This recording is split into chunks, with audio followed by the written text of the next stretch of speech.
کہ انسان ابد جو ہے وہ ہمیشہ سے عبادت کرتا رہتا ہے، یتقرب الیہ بالنوافل، اور اللہ فرماتا ہے بطور حدیث قدسی اس کو پیش کرتے ہیں کہ اللہ فرماتے ہیں کہ نوافل کے ذریعے یہ میرا بندہ میرے قریب ہوتا رہتا ہے، قریب ہوتا رہتا ہے، یہاں تک کہ پھر کیا ہو جاتا ہے، اس کے جو کان ہے نا وہ میں بن جاتا ہوں اور پھر میرے ذریعے یہ سنتا ہے، اس کی آنکھیں میں ہو جاتا اور مجھ سے دیکھتا ہے، اس کے ہاتھ میں ہو جاتا اور مجھ سے پکڑتا ہے، اس کی ٹانگیں میں ہو جاتا اور مجھ سے چلتا ہے۔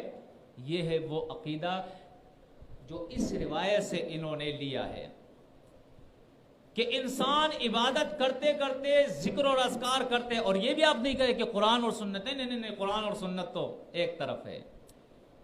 ان کے یہاں پھر جو شیخ احمد سرہندی نے جو عقیدہ دیا وحدت الشہود کا، اس نے کیا کیا، اللہ کو نیچے اتارا اور ہر چیز کو اللہ کر دیا۔ اس نے کیا کیا، ہر چیز کو اوپر چڑھا دیا اور وہاں جا کر اس کو اللہ کا حصہ بنا دیا کہ یہ جتنی بھی مخلوق ہے نا، حقیقی وجود اللہ کا ہے، یہ عارضی اور ذلی وجود ہے۔ جس طرح مثال کے طور ہم راستے پہ چلتے ہیں نا، ہمارا سایہ ہوتا ہے، تو سایہ حقیقی تو نہیں ہے نا، عارضی یہ ختم ہو جاتا ہے۔ آئینے میں ہم دیکھتے ہیں شکل ہماری نظر آتی ہے، تو اس طرح الیاذ باللہ اللہ نے جب اپنے آپ کو ظاہر کرنا چاہا تو مختلف شکلوں کے اندر ظاہر کر دیا ہے، بس فرق اس کے اندر کچھ نہیں ہے، بس یہ فلسفہ ہے لوگوں کو گمانے کے لیے۔ پھر ان لوگوں نے اس کے سلسلے بنائے چار، چشتیہ، سہروردیہ، قادریہ، اور اسی طرح چوتھا جو ہے وہ کیا ہے، چشتیہ نقشبندیہ، جو سب سے زیادہ مشہور ہو گیا، ہمارے زیادہ جو اہل سنت کہتے ہیں ان کے اندر بہت زیادہ مشہور ہو گیا۔ اب پہلے کیا ہوتا تھا، اس میں سے ایک ایک سلسلہ لوگ لے کر قرآن اور سنت کو چھوڑ کر ان کا طریقہ یہ ہوتا ہے جس کو یہ حلول کا نام دیتے ہیں، فنا فی الشیخ، فنا فی الرسول، فنا فی اللہ، یہ ان کے مدارج ہے۔ اول آپ کسی پیر کے ہاتھ پر بیعت کریں گے، وہ بیعت کیسے ہوگی، جیسے آپ کے سامنے ایک واقعہ حمزہ صاحب نے سنایا جنید بغدادی کا کہ اس کا جو مرید تھا اس سے کہا کہ پانی پہ اگر پار ہونا ہے تو یا جنید کہنا۔ تو اس کا طریقہ یہ ہوتا ہے کہ آپ کسی بھی شیخ، کسی بھی پیر مرشد کے ہاتھ پر بیعت ہو جائیں گے۔ اب یہ نہیں کہ اللہ کی مانو گے، رسول کی مانو گے، نہیں، شیخ کی مانو گے، پیر کی مانو گے، وہ جو کہے گا، کفر کہے، اسلام کہے، آپ کو ماننا پڑے گا۔ مانتے مانتے آپ اس درجے پہ پہنچ جاؤ گے کہ فنا فی الشیخ ہو جاؤ گے، پھر کیا ہوگا، وہ شیخ کا مرتبہ آپ کو مل جائے گا۔ پھر آپ ریاضتیں کرتے رہو گے تو فنا فی الرسول ہو جاؤ گے، فنا فی الرسول کے بعد فنا فی اللہ ہو جاؤ گے، اور پھر وہ مقام آئے گا کہ ہمارے آخر 14ویں صدی کے اندر ایک رسالہ البینات کے نام سے علامہ یوسف بنوری صاحب نے جو ہے وہ چھاپا۔ اس کے اندر اپنے والد زکریا صاحب کا اس نے کہ میرے والد ماجد صاحب کیا تھے، جب انہوں نے ریاضتیں شروع کی نا تو 3.5 ماشے پہ وہ گزارا کرتا تھا، سالوں سال یہی کہتا تھا، 3.5 ماشے خوراک کھاتا تھا، اور اس کی حالت یہ تھی کہ اس نے شادی نہیں کی تھی اور شادی نہیں کر رہا تھا، لیکن اس نے ایک دن خواب دیکھا۔ خواب کیا دیکھا کہ عرش کے اوپر علی بیٹھا ہے۔ کہاں بیٹھا ہے؟ عرش پہ کون بیٹھا ہوتا ہے؟ عرش پہ علی بیٹھا ہے اور وہ میرا نکاح کر رہا ہے۔ جب میں جاگا ہوں تو پھر میں نے شادی کر لی، اور اس کی تعبیر یہ نکالی کہ مجھے اب شادی کرنی چاہیے۔ اس کے بعد اس کے 2 لڑکے بھی ہوئے۔ کسی نے پوچھا بھی کہ اب شادی کی کیا ضرورت ہے اس عمر کے اندر؟ کہا نہیں، ابھی تو میری بہت عمر ہے، میرے تو لڑکے بھی پیدا ہوں گے، اور اس کے بعد اس کے لڑکے بھی پیدا ہو گئے۔ یعنی غیب کی خبریں بھی یہ دیتے ہیں۔ یہ ہوا یہ کہ وہ جو 4 سلسلے تھے نا، حاجی امداد اللہ مکی صاحب جو بڑے مشہور ہیں ان کے اندر، انہوں نے یہ کارنامہ کیا، ان 4 سلسلوں کو ایک کر کے کہا اختلاف ختم، ہم سب کو مانتے ہیں۔ ہمارے یہاں جو بریلوی ہے نا، وہ تو سلسلوں میں تقسیم ہو گئے، کوئی نقشبندیہ ہے، کوئی چشتیہ ہے، کوئی سہروردیہ ہے، کوئی قادریہ ہے، لیکن ہمارے یہاں جو دیوبندی ہے نا، یہ 4 سلسلوں پہ عمل کرتے ہیں۔ تصوف یہاں بھی ہے، تصوف وہاں بھی ہے۔ میں مفتی عثمان تقی صاحب جو ہے، تقی عثمانی صاحب، اس کی ایک تقریر سن رہا تھا، تو اول تو اس نے تصوف کی تردید کر دی. میں نے کہا شکر ہے کہ یہ تو تصوف کے خلاف ہے. لیکن پھر اس نے کہا کہ دیکھیں ایسا ہے کہ یہ کشف جو ہوتا ہے نا، یہ کشف لوگوں کو ہو جاتا ہے، اس کا انکار نہیں کرنا چاہیے. یہ کافر کو بھی ہو جاتا ہے، ہندوؤں کو بھی ہوتا ہے، یہ پاگلوں کو بھی ہوتا ہے، اولیاء کو بھی ہوتا ہے، کسی کو بھی ہو سکتا ہے. اور پھر اس نے ایک قصہ سنایا کہ میری ایک رشتہ دار خاتون تھی، وہ بیمار تھی. میں اپنے گھر سے نکلا اس کی عیادت کے لیے، تو جیسے میں نکلا تو گھر پہ اس لڑکی نے، جس کا دماغ خراب تھا، نفسیاتی مریض تھی، اپنے گھر والوں کو بتا دیا کہ مفتی صاحب گھر سے نکلے ہیں، بس میں بیٹھے ہیں، اب قریب پہنچ رہے ہیں. بولا یہ ساری خبر اس نے دے دی.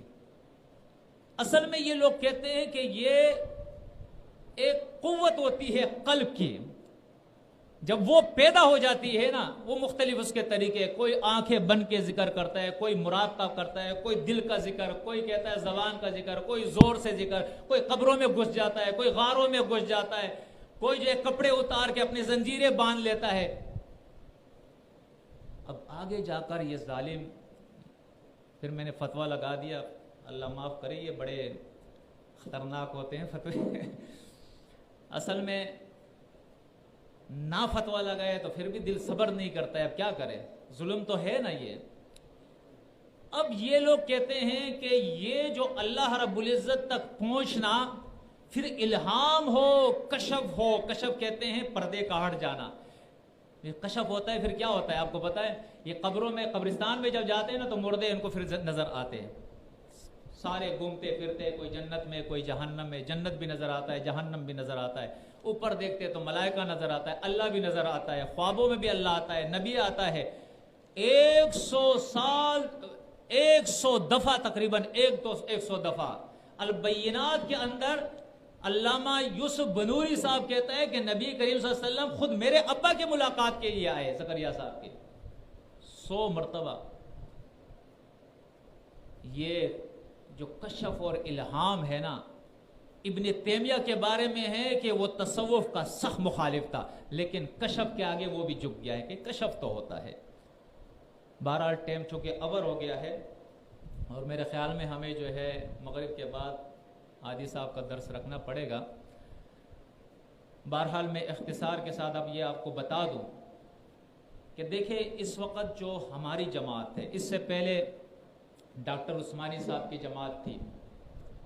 ڈاکٹر عثمانی صاحب نے اس تصوف کے خلاف زبان بھی کھولی تھی اور قلم بھی اٹھایا تھا، تحریک بھی چلائی تھی، اس میں کوئی شک نہیں ہے. اور الحمدللہ ہم نے ساتھ بھی دیا تھا.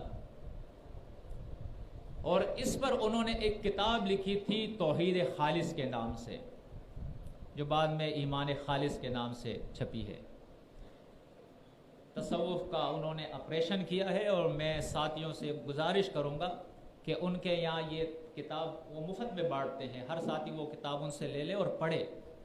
مطالعے کے لیے اچھی کتاب ہے، تاکہ آپ کو معلوم ہو اتحاد ثلاثہ کیا ہے، حلول کیا ہے، وحدت الوجود اور وحدت الشہود کے بارے میں اتنا زیادہ تفصیل سے نہیں بتایا ہے، لیکن پھر بھی کچھ سمجھ میں آ جائے گا. پھر وہ واقعات انہوں نے دیے ہیں، یہ الہام ہے، یہ کشف ہے، یہ فنا فی اللہ، فنا فی الشیخ، فنا فی اللہ، فنا فی الرسول، یہ ساری چیزیں. پھر ان کے واقعات کے بایزید بستامی کیا تھا اور ان کے کیا کرامات تھے، یوسف بنوری صاحب کے والد صاحب کے کیا کرامات تھے، جنید بغدادی صاحب کے کیا کرامات تھے، عبد القادر جیلانی صاحب کے کیا کرامات تھے. یہ سارے پھر انہوں نے چونکہ کرامات کا نام دیا ہے، معجزے کے مقابلے میں کرامات کا نام دے دیا. حالانکہ معجزہ بھی ایسا نہیں ہوتا ہے، ہر چیز سے ایک غلط مقصد نکال دیا گیا ہے. معجزہ وہ ہوتا ہے جس کے اظہار سے نبی عاجز ہوتا ہے، نبی کے اختیار میں نہیں ہوتا ہے. یہ اللہ کا خالص اللہ کا فعل ہوتا ہے. جس طرح موسیٰ علیہ السلام سے کہا اپنی عصا کو پھینکیے، عصا سے اژدہا بن گیا، موسیٰ علیہ السلام ڈر گیا، پیچھے بھاگا، پیچھے بھاگ کے دیکھ بھی نہیں رہا تھا، اتنا ڈر گیا. اللہ نے فرمایا تسلی دی، ڈرو مت، پکڑو اس کو، میں دوبارہ اس کو لاٹھی بنا دوں گا. تو دیکھیں موسیٰ علیہ السلام کو پتہ ہی نہیں، عصا سے لاٹھی سے عصا، عصا سے پھر لاٹھی بن گئی، یہ کون کر رہا تھا؟ اللہ کر رہا تھا۔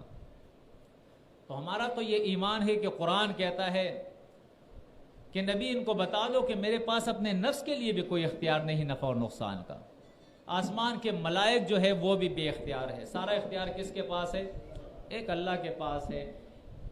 اب ہمارے یہاں قرآن اور سنت کے ماننے والے، قرآن اور سنت پہ جس طرح تزکیہ نفس جس کو کہتے ہیں، قرآن نے خود اس کی وضاحت کر دی ہے، یتلو علیہم آیاتہ ویزکیہم ویعلمہم الکتاب والحکمہ۔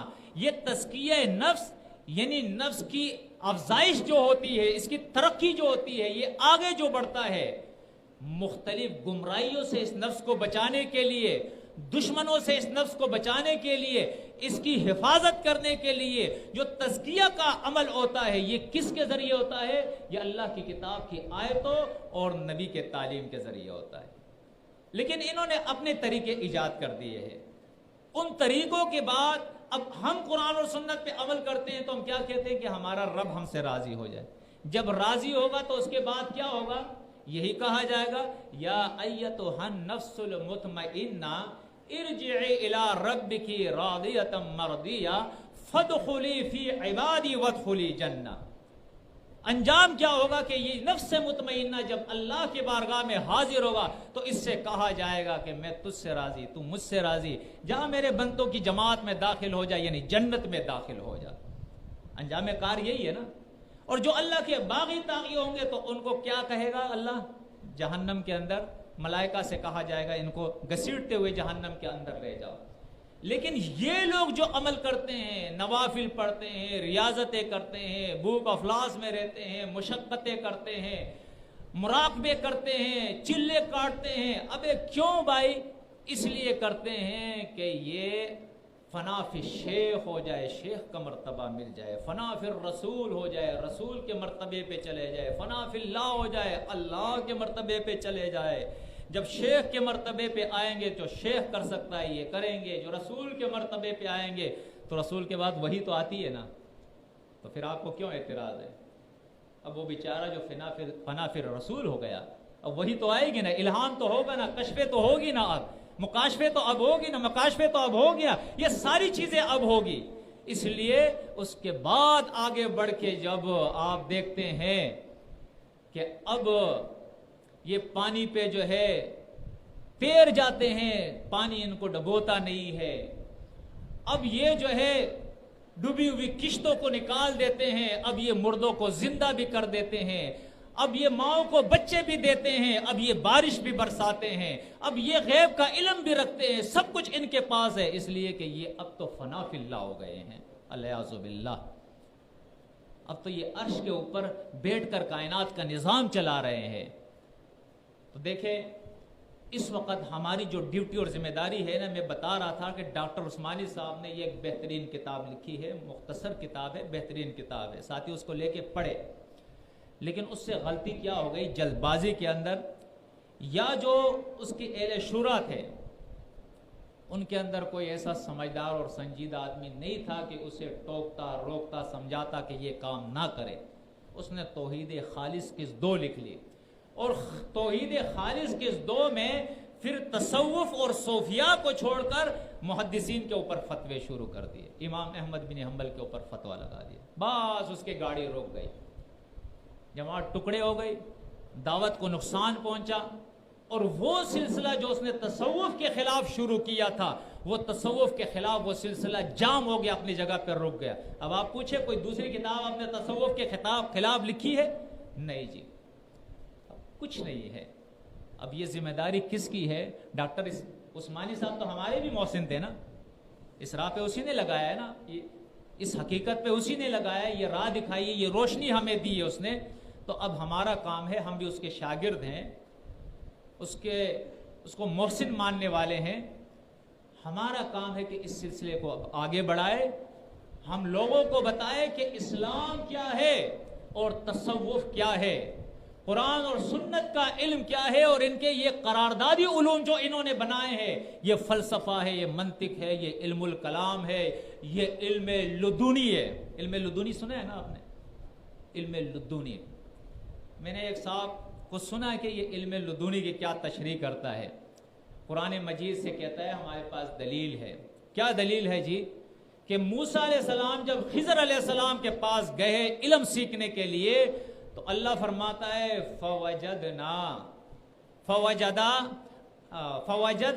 عبدا من عبادنا فوجدا عبدا من عبادنا، اس نے ہمارے بندوں میں سے ایک بندے کو پایا، آتیناہ رحمتا من عندنا، جس کو ہم نے اپنے طرف سے رحمت دی تھی. اور اس کے بعد کیا ہے؟ وَعَلَّمْنَاهُ مِن لَّدُنَّا عِلْمًا. دیکھیں کہتے ہیں یہاں پہ اللہ فرماتا ہے وَعَلَّمْنَاهُ مِن لَّدُنَّا عِلْمًا، ہم نے اس کو علم لدنی عطا کیا تھا. کتنا ظلم ہے. قرآن میں تحریف معنوی ہے یا نہیں؟ من لدنا کا معنی ہے اپنے پاس سے. لدا، لدو، لدینا، لدیا، یہ جتنے بھی مشتقات قرآن کے اندر موجود ہیں اس کے معنی ہوتے ہیں قریب اور پاس کے. اللہ فرماتے ہیں اپنے پاس سے ہم نے اس کو علم دیا تھا. تو وہ کون تھا؟ وہ ملک تھا جو آسمان سے آیا تھا اور اللہ کے حکم کے مطابق وہ کام کر رہا تھا. انہوں نے کیا کیا؟ اس کو علم لدنی کا نام دے دیا. اللہ کے بندو، تو ہمیں مخلوق کو بتانا ہے کہ یہ جتنے بھی علوم ہے نا، علوم، یہ علوم فنون ہے. نحو، صرف ہو، علم کلام ہے، فلسفہ ہے، علم لدنی تو ہے کوئی چیز نہیں، بکواس ہے، سارا جھوٹ ہے. یا تمہارا تصوف ہے، جو بھی دنیا کے اندر رائج ہے، اس میں جو گمراہی ہے، جس میں اچھائی ہے، جو بھی چیزیں ہیں، بہرحال یہ انسانوں کے بنائے ہوئے علوم ہے اور یہ قرآن اور سنت کا علم ہے. اس کو ہم بالکل الگ الگ رکھتے ہیں. قرآن اور سنت پہ عمل کرنا یہ اسلام ہے. اس کے علاوہ جتنے بھی تمہارے رسومات ہیں، بدعات ہیں، سلوک کے تمہارے طریقے ہیں، تمہارے سلسلے ہیں، ان کے اندر ریاضت ہے، تمہاری جو ہے مشقتیں ہے، ذکر ہے، اذکار ہے، نوافل ہے، عبادات ہے، اس سے ہمارا کوئی تعلق نہیں. آگے بڑھ کے ہمیں کیا کرنا ہے؟ صحیح دین قرآن اور سنت کا توحید، خالص توحید لوگوں کے سامنے پیش کرنا ہے. اور یہ ملاوٹی دین، بناوٹی دین، 2 نمبر کا دین، یہ خود ساختہ دین، یہ اسلام کے خلاف تیار کیا ہوا دین، اسلام کی بے حقی کرنے والا یہ دین، اس کی ہمیں تردید کرنی ہے یا نہیں کرنی ہے؟ دیکھو اس کے لیے پھر مجھے اور آپ کو تیاری بھی کرنی پڑے گی، کیونکہ جب آپ مقابلہ کرتے ہیں تو لازمی بات ہے آپ کو بھی اس لیول پہ پھر جانا پڑے گا جس لیول کے وہ لوگ ہیں. اللہ نے ٹھیک ہے آپ کو سمجھ دے دی ہے، لیکن اتنا علم بھی پھر تو ہونا چاہیے نا. ٹھیک ہے ہم ان چیزوں کو بعد میں سمجھے ہیں، ہم کمزور ہیں، لیکن کم از کم اپنی نئی نسل کے اندر ہم علماء پیدا کریں، کوشش کریں. دیکھیں اس طرح کام نہیں چلے گا. اگر آپ حقیقت کو سمجھ گئے ہیں کہ اسلام کے خلاف کتنی سازشیں ہو گئی ہے 1450 سال کے اندر، یعنی آپ زیادہ سے زیادہ نبی علیہ السلام کی 23 سالہ زندگی اور اس کے بعد کچھ مدت اس کی جو ہے ابو بکر صدیق رضی اللہ عنہ، عمر رضی اللہ عنہ، ان دونوں کے ادوار کو چھوڑ کر اس کے بعد آپ دیکھیں کہ کیا سازشیں شروع ہوئی ہے. اول جنگوں کی صورت میں اور اس کے بعد یہ علوم اور فنون تیار کر کے لوگوں کے عقائد تباہ اور برباد کر دیے گئے ہیں. یعنی تقریباً 14 صدیاں آپ کہے یا 1350 صدیاں، کوئی معمولی بات تو نہیں ہے. ان فنکاروں نے یہ کام کر کے اسلام کا بیڑا غرق کیا ہے. اب آپ اس کے خلاف آواز اٹھاؤ گے، آپ کو کوئی چکنا چور نہیں کر دے گا، آپ کو تو کوئی جینے کی بھی اجازت نہیں دے گا اس زمین کے اوپر. آپ یقین جانیں، آپ کیا سمجھتے ہیں اس کو؟ یہ جس طرح سیاسی لیڈر ہوتے ہیں، عسکری قوتیں ہوتی ہیں، بادشاہ ہوتے ہیں، اسی طرح یہ مذہبی ٹھیکیدار ہوتے ہیں. انہوں نے یہ سلسلے ایسے نہیں بنائے ہیں، ان کے سارے کھانے پینے اس سے لگے ہوئے، اسی سے ان کے مزے ہیں، عیاشیاں ہیں. اب آپ دنیا والوں کو قرآن کی روشنی دکھاؤ گے، اس گمراہیوں سے نکالو گے، حقیقت کی طرف لاؤ گے، تو کیا آپ کو یہ چھوڑیں گے؟ لیکن قرآن ہمیں تسلی دیتا ہے. اللہ نبی سے مخاطب ہو کر کہتا ہے کہ نبی، جو کتاب میں نے بھیجی ہے بلا کسی کمزوری اور سستی اور کمی کی آپ اس کو پہنچائیے، اور لوگوں سے بچانا یہ میرا کام ہے. لوگوں سے بچانا اللہ فرماتا ہے یہ میرا کام ہے. تو جو زندگی اللہ نے ہمیں دی ہے وہ زندگی کوئی ہم سے چھین نہیں سکتا ہے، اور جو رزق اللہ نے ہمارے لیے لکھ دیا ہے اور اس رزق کے اندر کوئی کمی نہیں کر سکتا ہے. تو امید ہے کہ اللہ رب العزت نے جتنی توفیق دی تھی وہ میں نے اختصار کے ساتھ آپ کے سامنے بیان کر دی. وہ چیز آپ کی سمجھ میں کچھ نہ کچھ بات تو آئی گئی ہوگی. مزید انشاءاللہ اپنے دروس کے اندر اس کو سمجھتے اور سمجھاتے رہیں گے. تو اب چونکہ وقت کوتا ہے تو ساتھ ہی جو ہے مغرب تک وقفہ کر لیں. مغرب کے بعد انشاءاللہ پھر حاجی صاحب جو ہے وہ درس کریں گے.